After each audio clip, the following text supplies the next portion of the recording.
अस्सलामुअलैकुम नाज़रीन, पहले इस वीडियो को देखो मेरे दोस्तों, बहुत इमोशनल हो सकती है वीडियो और आखिर तक बने रहें। उसके बाद मैं थोड़ी सी गुफ्तगू आपसे करूंगा। न छोड़ना, छूट गई, हाय छूट गई। मैं कहां से अल्फाज लाऊं तुम्हारे कानों के पर्दों में से, रास्ता बनाकर जो दिल की वादी में उतर जाएं। मैं खतीब नहीं हूँ, मैं कोई मुकर्रर नहीं हूँ, मैं एक फरियादी हूँ, एक साइल हूँ। नाफरमानी की जिंदगी से वापस आ जाओ, अल्लाह के साए में आ जाओ। सारी दुनिया के फिरौन तुम्हारा कुछ ना बिगाड़ सकेंगे। क्या मूसा का फिरौन ने कुछ बिगाड़ा? क्या नमरूद ने इब्राहिम का कुछ बिगाड़ा? क्या भड़कती आग ने इब्राहिम को जलाया? क्या काले कुएं में यूसुफ डूबा? क्या मछली के पेट में यूनुस मरा?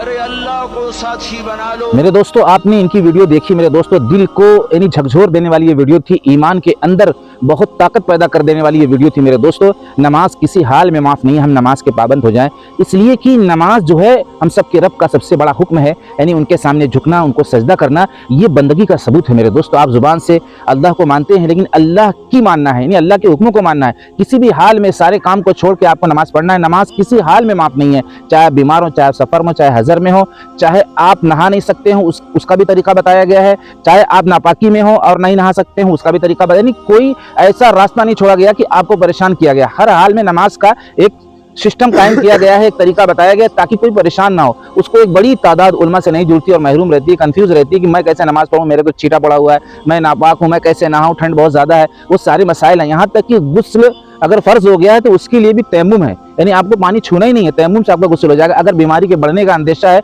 जान के जाने का खतरा है। मेरे दोस्तों, आज कितनी आसानी से नमाज कज़ा हो रही है। अगर 500 रुपये का नोट किसी का गिर जाता है तो उसके चेहरे के असरात बदल जाते हैं। जब पूछा जाता है कि भाई क्या हुआ, तो पता ही चला कि मेरी 500 की नोट गिर गई है।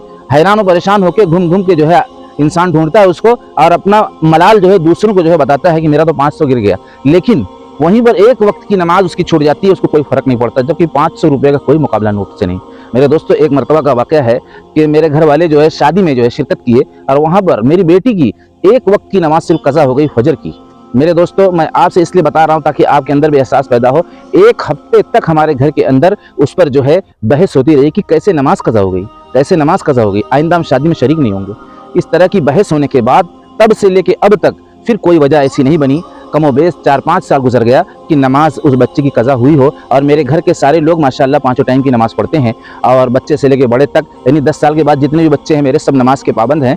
और उसमें कभी कोताही हो जाती है जो 10 साल की बच्ची है, बाकी जो 15 साल के ऊपर उनकी एक वक्त की नमाज नहीं जाती, चाहे वो शादी हो, चाहे कितना बड़ा भी फंक्शन हो, चाहे बहुत बड़ी तादाद में मेहमान आए हो, हमारी एक वक्त की नमाज हमारे घर में कज़ा नहीं होती। मेरे दोस्तों, हमें इस मुकाम तक पहुँचना है और अपने रब को राज़ी करने के लिए हमें सब कुछ करना है, अपने आप को मिटा देना है, इसलिए कि जीना और मरना सब उन्हीं के लिए है, कि सब कुछ दिया हुआ उन्हीं का है, फिर उन्हीं पे खर्च भी करना है। थोड़े थोड़े हालात की वजह से लोग नमाज नहीं पढ़ते। मेरे दोस्तों, बहुत बड़ी तादाद में वीडियो को शेयर करो और अपने घर की तरबियत और तालीम के लिए कोशिश करो। जैसा कि आपने देखा होगा अरशद भाई को, अपने बच्चों को जो बचपन से कैसी तालीम दे रहे हैं और कैसी कोशिश कर रहे हैं नमाज का उनको पाबंद करना है। ये चीज़ सारे ईमान वालों को जो है यानी अपनी जो है इबरत में लेना चाहिए, अपने एहसास में लेना चाहिए। हमें भी अपने बच्चों को बचपन से ही ये तरबियत देनी है। ठीक है मेरे दोस्तों, अस्सलाम वालेकुम।